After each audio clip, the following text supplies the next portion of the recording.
WWE রেসলারগুলো একে অপরকে খুবই ভয়ঙ্কর আক্রমণ করে থাকেন। তবে রেসলারগুলো একে অপরকে ভয়ঙ্কর আক্রমণ করেন এজন্যই, কেননা তাদের স্টোরি লাইন এবং ম্যাচ দর্শকদের যেন পছন্দ হয়। এটার জন্যই রেসলাররা এত ভয়ঙ্কর পারফরমেন্স দিয়ে থাকেন। তবে ডাব্লিউডাব্লিউতে যে শুধু ডাব্লিউডাব্লিউ রেসলাররা একে অপরকে ভয়ঙ্কর আক্রমণ করে এমনটা কিন্তু নয়, অনেক সময় দর্শকরা এসেও ডাব্লিউডাব্লিউ রেসলারকে আক্রমণ করে বসে। চলুন আজকের এই ভিডিওটিতে এমন 5টি ঘটনা ডিসকাস করা যাক যেখানে দর্শকরা রেসলারের উপরে রাগান্বিত হয়ে রিংয়ের মধ্যে এসে রেসলারকে আক্রমণ করে দিয়েছিলেন। নাম্বার 5, শন মাইকেলস ভার্সেস জন সিনা। রেসলমেনিয়া 23-এ মুখোমুখি হয়েছিলেন শন মাইকেলস এবং জন সিনা ওয়ার্ল্ড চ্যাম্পিয়নশিপের জন্য। রেসলমেনিয়ার মতো এত বড় একটি স্টেজে ডাব্লিউডাব্লিউ রেসলাররাই ম্যাচ পায় না, আর এত বড় একটি ম্যাচে যুক্ত হবেন এই বিষয়টি ডাব্লিউডাব্লিউর অনেক রেসলারদের স্বপ্ন থাকে। তবে রেসলমেনিয়ার মতো স্টেজে কোনো ম্যাচে যদি দর্শক তার অবদান দেখাতে পারে তাহলে অবশ্যই বিষয়টি আরো মজাদার হয়ে ওঠে। তো শন মাইকেলস এবং জন সিনার ম্যাচটি শুরু হবার আগেই দর্শকদের মধ্যে থেকে একজন দর্শক ব্যারিকেড পার হয়ে এসে জন সিনা এবং শন মাইকেলসের সিঙ্গেলস ম্যাচটিকে ট্রিপল থ্রেড ম্যাচ বানানোর প্ল্যান করে বসেন। তবে ব্যারিকেড পার হয়ে এসে রিংয়ের মধ্যে ঢুকতেই সেইখানে রেফারি এবং ডাব্লিউডাব্লিউর স্টাফরা সেখান থেকে নিয়ে চলে যান। এখানে সেই দর্শকের প্ল্যান ছিল যেভাবে হোক শন মাইকেলস অথবা জন সিনাকে আক্রমণ করবেন। নাম্বার 4, আপনারা যেমনটা জানেন 2010 সালের দিকে সিএম পাঙ্ক ডাব্লিউডাব্লিউতে হিল রেসলার হিসেবে পারফরমেন্স দিতেন। হিল রেসলার হিসেবে তিনি খুবই জনপ্রিয়তা পেয়েছিলেন। তবে সিএম পাঙ্ক মাঝের মধ্যে তার অপোনেন্ট রেসলারকে এতটাই ভয়ঙ্কর আক্রমণ করেন বা এতটাই উল্টাপাল্টা কাজ করে বসেন যে অনেক দর্শক সিএম পাঙ্কের উপরে রাগান্বিত হয়ে যায়। আর হিল রেসলারের কাজ তো এটাই, দর্শকদের এগেনস্টে যাওয়া এবং দর্শকদেরকে রাগান্বিত করে তোলা। ঠিক তেমনটাই করেছিলেন সিএম পাঙ্ক, এবং সিএম পাঙ্ক এই বিষয়টি করে দর্শকদের মধ্যে দিয়ে ব্যাক স্টেজে পালিয়ে যাওয়ার চেষ্টা করছিলেন এবং রিংয়ের মধ্যে থাকা রেসলারকে কিছু একটা বলার চেষ্টা করছিলেন। তবে সেখানে সিএম পাঙ্ককে পেছন থেকে একজন দর্শক আক্রমণ করে বসেন। প্রথম পর্যায়ে সিএম পাঙ্ক সে বিষয়টি সামলে নিলেও পেছনে থাকা আরও একজন দর্শক সিএম পাঙ্কের মাথায় আঘাত করলে সিএম পাঙ্ক ঘুরে সেই দর্শককে খুবই ভয়ঙ্কর আক্রমণ শুরু করেন।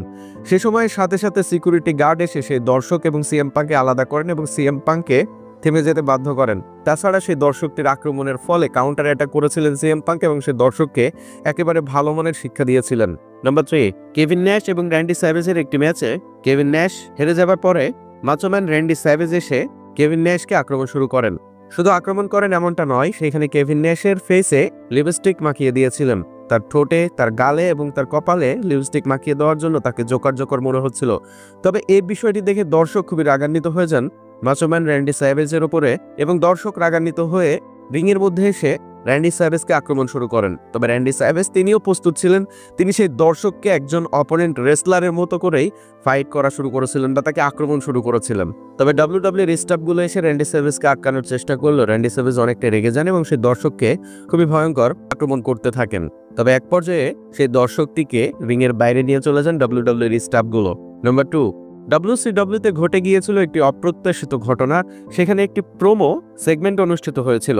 ডেডিপি সেখানে প্রোমো কাট করছিলেন এবং সেখানে প্রোমো কাট করতে করতে ওপেন চ্যালেঞ্জ করে বসেন এবং ডাব্লিউডাব্লিউ রেসলারকে চ্যালেঞ্জ করে বসার জন্য ওপেন চ্যালেঞ্জ করবেন, যে কোনো রেসলার এসে সেই রেসলারকে চ্যালেঞ্জ করতে পারেন। তবে ডাব্লিউডাব্লিউ এর একজন ফ্যান্স সেখানে উপস্থিত ছিলেন, সেই দর্শক, সাধারণ দর্শক, তিনি সেই রেসলারের চ্যালেঞ্জটা অ্যাকসেপ্ট করেন এবং রিংয়ের মধ্যে চলে এসে রেসলারকে আক্রমণ করার চেষ্টা করেন। সেখানে দুইজন চলে এসেছিলেন, একজনকে রিংয়ের বাইরে আটকিয়ে নিয়েছিলেন এবং আরেকজন রিংয়ের মধ্যে চলে আসলে রেফারি তিনি তার আসল চেহারা দেখিয়েছিলেন। তিনি একজন রেসলারের থেকেও ভয়ঙ্কর হয়ে উঠেছিলেন এবং সেইখানে সেই দর্শককে এমন মার মারছিলেন যেটা আপনারা এখন স্ক্রিনে তাকালে দেখতে পাচ্ছেন। দর্শকটিকে রেফারি খুবই ভয়ঙ্করভাবে আঘাত করছিলেন। তবে সেইখানে ডাব্লিউডাব্লিউর স্টাফগুলো এসে যদি সেই দর্শককে ছুটিয়ে না নিয়ে যেত তো রেফারি সেখানে কতটা ভয়ঙ্কর সে বিষয়টি তিনি বুঝিয়ে দিতেন। তবে রেফারির দর্শকের উপরে এমন আক্রমণটা খুবই হাস্যকর এবং লজ্জাজনক ছিল। Number 1, Seth Rollins. Monday night ড্রয়ের এপিসোডে ফিন ব্যালরকে খুবই ভয়ঙ্কর আক্রমণ করেছিলেন সেথ রলিন্স।